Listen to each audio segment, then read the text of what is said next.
গোপন অঙ্গ কাটছি, কারণ আছে বিধায় কাটছি আমি। এতটা রাগ উঠে গেছিল মাথায়, ধারণার বাইরে, আমি নিজে কন্ট্রোল করতে পারি নাই। প্রতিশোধ নিতে মানুষ কত কিছুই না করে, তাই বলে শ্বশুরের গোপনাঙ্গ কেটে নিজের ইজ্জতের প্রতিশোধ নিল গৃহবধূ। জানা গেছে শ্বশুরের লাগাতার অত্যাচারে ক্ষিপ্ত হয়ে ভয়ঙ্কর ঘটনা ঘটিয়ে ফেললেন যুবতী। শোয়ার ঘরে টেনে নিয়ে গিয়ে ঘনিষ্ঠ হওয়ার চেষ্টা করতেই শ্বশুরের গোপনাঙ্গে ব্লেডের কূপ বসিয়ে দিলেন তিনি। যদিও কোনো ক্রমে প্রাণে বেঁচেছেন শ্বশুর, আপাতত বাংলাদেশের দিনাজপুরের ঘোড়াঘাটা উপজেলা স্বাস্থ্য কমপ্লেক্সে চিকিৎসাধীন। রাতি উপজেলার ৩ নং সিংড়া ইউনিয়নের বিরাহিমপুর গুত্র গ্রামের ঘটনায় পুলিশ ওই যুবতীকে জিজ্ঞাসাবাদের জন্য থানায় আটক করে নিয়ে গিয়েছে। ঘটনা সম্পর্কে যৌনাঙ্গে আঘাত নিয়ে হাসপাতালে ভর্তি হওয়া শাহজামালের বড় ছেলে মনির প্রামাণিকের স্ত্রী অভিযুক্ত ফাতেমা বেগম জানান, প্রায় ১৫ বছর আগে মনিরের সঙ্গে তার বিয়ে হয়। সেই থেকে একই ইউনিয়নের ১২ পাইকারগড় এলাকায় স্বামীর বাড়িতে ছিলেন তিনি। মনির পেশায় একজন শ্রমিক এবং তার ২ থেকে ৩ লক্ষ টাকা ঋণও রয়েছে।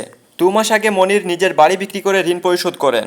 পরে শাহজামাল ছেলে এবং পুত্রবধূকে নিজের বাড়িতে নিয়ে আসেন এবং রান্নাঘরের একপাশে থাকার ব্যবস্থা করে দেন। এ সময় স্বামী মনির ৩ সন্তান সহ স্ত্রী ফাতেমাকে বাসায় রেখে কাজের জন্য অন্য জেলায় চলে যান। এরপর থেকে শাশুড়ি ও শ্বশুরের সঙ্গে থাকার জায়গা নিয়ে সমস্যা শুরু হয় ফাতেমার এবং তাদের মধ্যে তীব্র ঝগড়াও হয়। অভিযোগ, কখনো কখনো ফাতেমাকে বাড়ি ছেড়ে চলে যেতে বলতেন তারা। এছাড়া শ্বশুর প্রায়ই জোর করে তার কাছে গিয়ে নিজের যৌন লালসা মিটাতেন। রাতে কেউ বাড়িতে ছিলেন না। এ সময় শ্বশুর শাহজামাল অকট্য ভাষায় ফাতেমাকে গালিগালাজ করতে থাকেন। তার অভিযোগ অনুযায়ী এরপর তাকে টেনে শোয়ার ঘরে নিয়ে যান এবং যৌন নির্যাতন শুরু করেন। সে সময় আগে থেকে নিজের কাছে থাকা ব্লেড দিয়ে শ্বশুরের পুরুষাঙ্গ কেটে দেন তিনি। পরে শাহজামালের চিৎকারে লোকজন ওই ঘরে গিয়ে তাকে রক্তাক্ত অবস্থায় উদ্ধার করে ঘোড়াঘাট উপজেলা স্বাস্থ্য কমপ্লেক্সে নিয়ে যান। দর্শক, এখন শেষ জামানা চলছে, অর্থাৎ কলির কাল এসে গেছে। আর তাই তো বৃদ্ধ শ্বশুর হয়েও পুত্রবধূকে ভোগ করতে চেয়েছিল, যার ফলে পুত্রবধূর হাতে নিজের বিশেষজ্ঞ হারালো এই লম্পট শ্বশুর। এমন শাস্তিতে আপনি কি খুশি হয়েছেন? কমেন্টে হ্যাঁ না লিখে জানিয়ে দিন আপনার মূল্যবান মতামত।